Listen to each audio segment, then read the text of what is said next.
नमस्कार, मी रेणुका. या विशेष बुलेटिनमध्ये तुम्हा सगळ्यांचं स्वागत. या बुलेटिनचं नाव आहे महायुद्धाची चाहूल. आणि तसं का होतंय? कारण चीननं एकीकडे तैवानवर कब्जा मिळवण्यासाठीचं षडयंत्र सुरू केलं आणि त्यासाठीचा युद्ध सराव देखील त्यांनी सुरू केला. आणि त्यामुळे जर चीननं या सगळ्यामध्ये आगळी करण्याचा प्रयत्न केला तर ही महायुद्धाची म्हणजे तिसऱ्या महायुद्धाची चाहूल तर नाही ना, अशी चर्चा आता आंतरराष्ट्रीय पातळीवर रंगते आहे. एक स्पेशल रिपोर्ट बघूयात.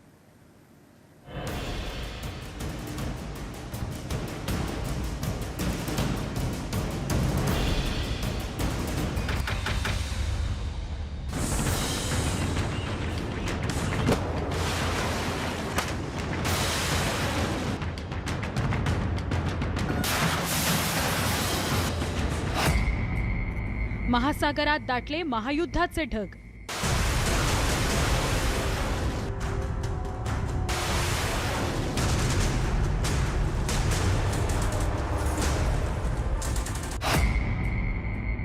बेटामुळे होणार चीनचा घात.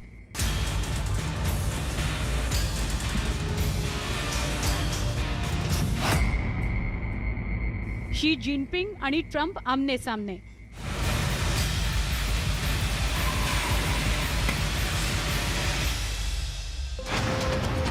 अथांग समुद्रात धडाडणारी ही घातक अस्त्र चीनच्या सीमेपासून फार दूर नाहीत.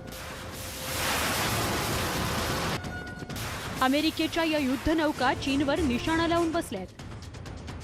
शी जिनपिंग यांनी एक जरी चूक केली तर ही मिसाईल्स चीनच्या बीजिंग शहराकडे आपला मोर्चा वळवतील आणि तिथूनच सुरू होईल चीनच्या विनाशाची कहाणी.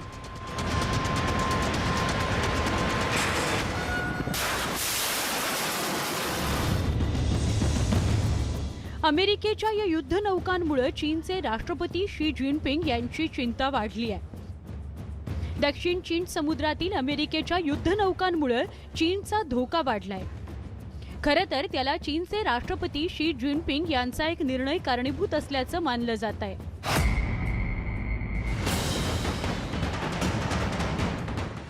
अमेरिका आणि चीन यांच्या दरम्यान सतत तणाव वाढतोय. दक्षिण चीन समुद्रात अमेरिकेच्या युद्धनौका आपल्या शस्त्रास्त्रांचं शक्तीप्रदर्शन करून एक प्रकारे चीनला इशारा देत आहेत. खरं तर चीनने तैवानवर कब्जा करण्याची योजना आखली आहे. तैवानच्या समुद्र किनाऱ्यावर चीनी सैनिकांची संख्या वाढल्याचं लक्षात येताच अमेरिकेच्या युद्धनौकांनी दक्षिण चीन समुद्रात युद्धाभ्यास सुरू केलाय. चीनसाठी ही धोक्याची घंटा मानली जाते. चीननं तैवान विरोधात आगळीक केल्यास चीनला त्याची जबर किंमत मोजावी लागणार आहे.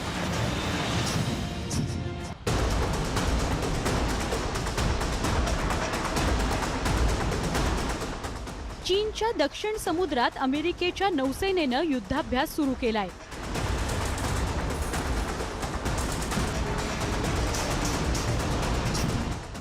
मिळालेल्या माहितीनुसार शी जिनपिंग यांनी तैवानच्या हद्दीतील बेटांवर कब्जा करण्याची योजना आखली आहे. शी जिनपिंग यांचं षडयंत्र. हॅनॉन बेटावर युद्धाभ्यासाची योजना चीननं आखली आहे. युद्धाभ्यासाच्या नावाखाली तैवान काबीज करण्याचा चीनचा मनसुबा आहे. PLAच्या दक्षिण कमांडच्या नेतृत्वाखाली युद्धाभ्यास केला जाणार आहे. तैवानच्या लगत marine commando, landing ships, hovercraft चीननं तैनात केली आहेत. तैवानवर हल्ला करण्यासाठी लढाऊ हेलिकॉप्टरही सज्ज ठेवण्यात आली आहेत. चीनचं सरकारी प्रसार माध्यम ग्लोबल टाइम्सनं दक्षिण चीन समुद्रातील युद्धाभ्यासाचा व्हिडिओ ट्विट केलाय. इतर देशांच्या लहान लहान प्रदेशावर कब्जा करून आपल्या देशाची सीमा वाढवण्याचं धोरण चीनकडून राबवलं जात आहे. त्यामुळेच युद्धाभ्यासाच्या नावाखाली चीन तैवानवर हल्ला करण्याचं षडयंत्र रचतंय. चाइना का इरादा बिल्कुल स्पष्ट है. वो ताइवान पे कब्जा करना चाहता है और ऐसा लगता है कि वो ताइवान के फोर्सफुल यूनिफिकेशन के लिए साजिशें रच रहा है. और ताइवान के अधिकार क्षेत्र में आने वाले प्रतास आइलैंड के ऊपर भी अब चाइना कब्जा करने के लिए एक बड़ी मिलिट्री ड्रिल करने जा रहा है. और ताइवान कोस्ट के पास भी चाइना ने अपने सैनिकों की तादाद बढ़ा दी है. चीनच्या या धोरणामुळेच तैवानच्या समुद्र किनाऱ्यावर चीनी युद्धनौका आणि सैनिकांची संख्या वाढली आहे. पण अमेरिका या सगळ्या हालचालींवर बारीक लक्ष ठेवून आहे. चीननं तैवानच्या समुद्र किनाऱ्यावर सैन्य वाढवल्यानंतर अमेरिकेनं आपलं एअरक्राफ्ट कॅरियर USS रॉनल्ड रीगन पुन्हा एकदा दक्षिण चीन समुद्रात तैनात केलंय. विशेष म्हणजे अमेरिकेची ही युद्ध नौका चीनच्या सीमेपासून जवळच आहे. दक्षिण चीन समुद्रात चीनची दादागिरी चालू देणार नसल्याचं अमेरिकेनं यापूर्वीच जाहीर केलंय. USS रॉनल्ड रीगनच्या कॅप्टननं चीनला कठोर संदेश दिलाय. दक्षिण चीन समुद्रात आंतरराष्ट्रीय कायद्यांची अंमलबजावणी करणं हा अमेरिकेच्या युद्धाभ्यासाचा उद्देश असल्याचं रॉनल्ड रीगनचे कॅप्टन जोशुआ फिगन यांनी स्पष्ट केलंय.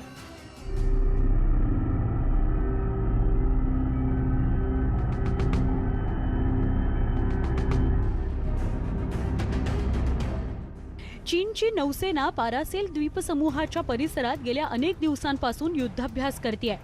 चीन एक प्रकारे तैवानला धमकावण्याचा प्रयत्न करतोय, पण चीनने कोणतीही आगळीक केल्याला चीनचा विनाश अटळ आहे असा अप्रत्यक्ष इशाराच जोशुआ फिगन यांनी दिला आहे.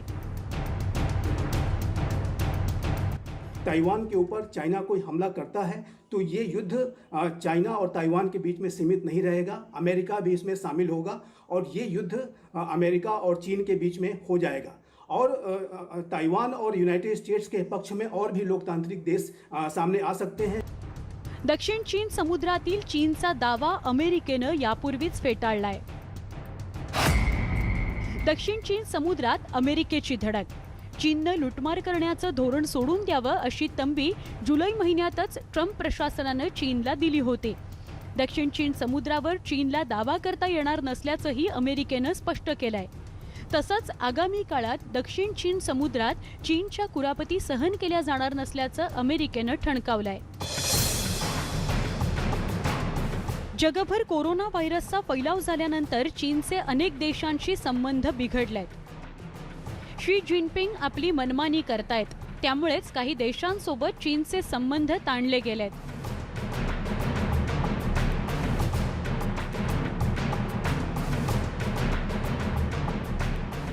एकेकाळी चीनच्या या कारवायांकडे जगाचं लक्ष नव्हतं, पण आता चीनच्या प्रत्येक हालचालीवर जगाची नजर आहे. ताइवान के ऊपर चाइना के बढ़ते हुए एग्रेसिव रुख को ध्यान में रखते हुए और ताइवान को सिक्योरिटी एश्योरेंस देने के लिए अमेरिका ने अपने जो carrier strike group USS Ronald Reagan को साउथ चाइना सी में भेजा और उसने एक एक्सरसाइज कंडक्ट की है. और ये जो एक्सरसाइज है ये चाइना को चेतावनी देने के लिए भी की गई है. चीनने जगाची अर्थव्यवस्था खिळखिळी केली आहे. कोरोनाच्या प्रसाराला चीन कारणीभूत आहे. अमेरिकेसह अनेक बड्या देशांची वाईट अवस्था झाली आहे. त्यामुळेच आता जगातील अन्य देशांनी चीनच्या कारवायांना कायमचा पायबंद घालण्याचा निर्णय घेतलाय आणि त्याचीच ही सुरुवात आहे. Bureau report, news 18 Lokmat.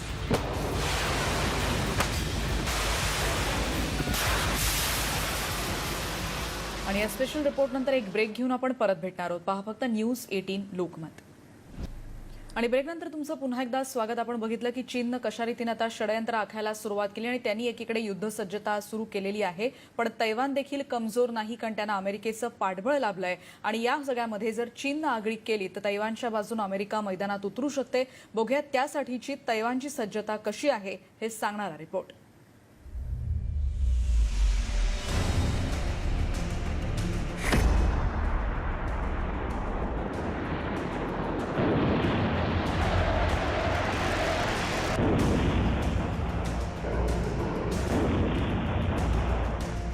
Hind महासागरात चीनची नाकाबंदी.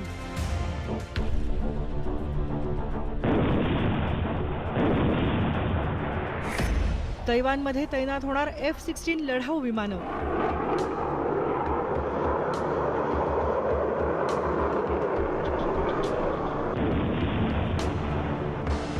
एखाद्या पक्षाप्रमाणे दिसणारं हे आहे अमेरिकेचं अत्यंत घातक B-2 स्टील्थ बॉम्बर लढाऊ विमान.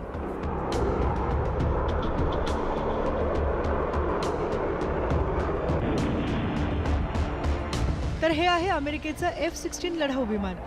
चीनला कायमची अद्दल घडवण्यासाठी ते सज्ज आहे.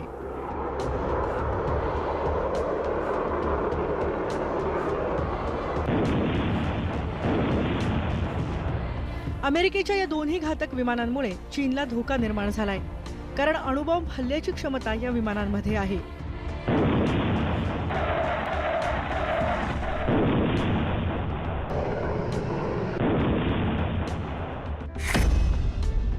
अमेरिकेनं 3 B-3 स्टील्थ बॉम्बर विमानं हिंद महासागरात तैनात केली आहेत.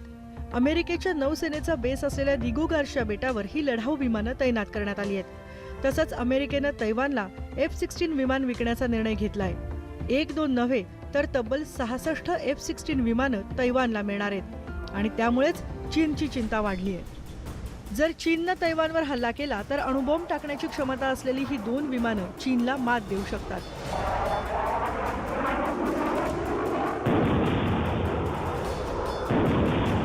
B-2 बॉम्बर हे स्टील्थ विमान म्हणून ओळखलं जातं. त्याला रडार शोधू शकत नाही, म्हणजेच अत्यंत गुपचूपपणे हे विमान बीजिंगवर बॉम्ब हल्ला करू शकतं. या विमानाच्या पंखांचा आकार विशिष्ट प्रकारचा असल्यामुळे त्यावर बसवण्यात आलेली शस्त्र शत्रूला दिसत नाहीत. तसंच विमानातून बाहेर पडणारी उष्णता मिसाईलचे सेन्सरही शोधू शकत नाही.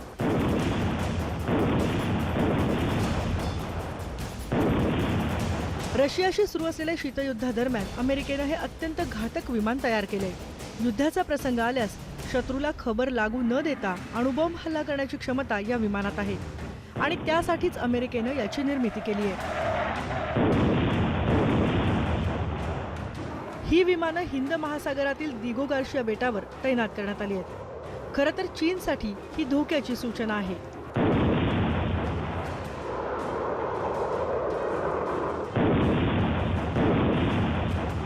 एकीकडे B-2 बॉम्बर तर दुसरीकडे F-16 अशी चीनची दुहेरी कोंडी झाली आहे. अमेरिकेच्या या दोन्ही विमानांच्या चक्रव्यूहात चीन अडकलाय आणि त्यातून बाहेर पडणं चीनसाठी कठीण होऊन बसलंय.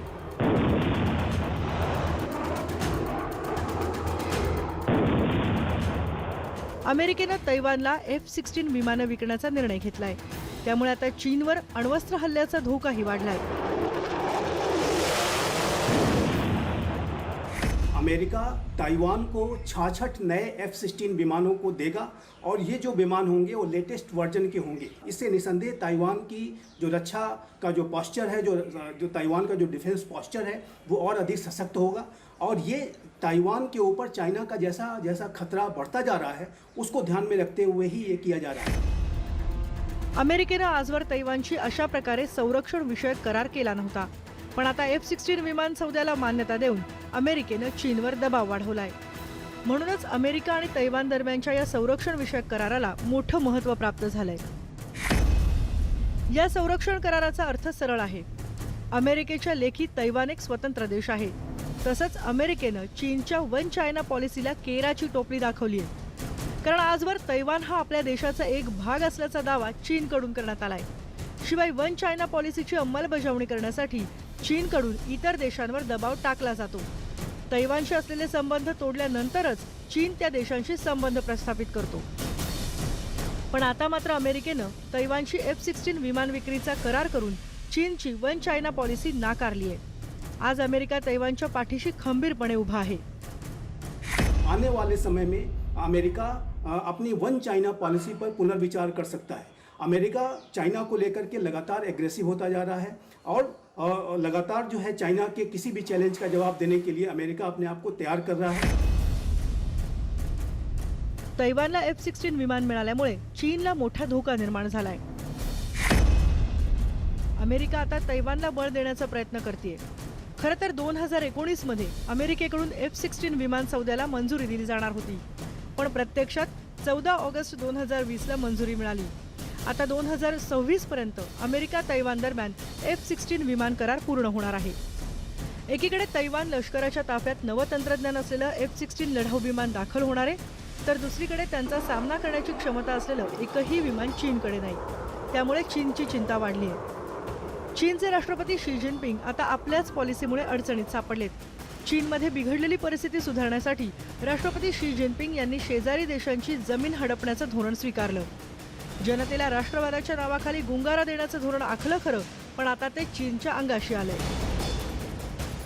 इंटरनेशनल कम्युनिटी में भी जिस तरीके से शी जिनपिंग की आलोचना हो रही है, जिस तरीके से चाइना का बायकॉट हुआ, उससे अपने आप को बचाने के लिए वो एक अति राष्ट्रवाद को भड़काने की कोशिश कर रहे हैं.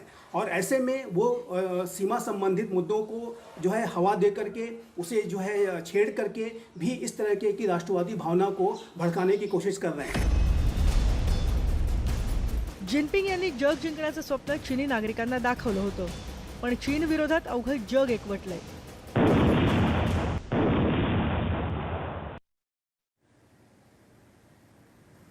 आणि यानंतर या स्पेशल बुलेटिनमध्ये आता आपण इथेच थांबतो आहोत. पहा फक्त न्यूज 18 लोकमत.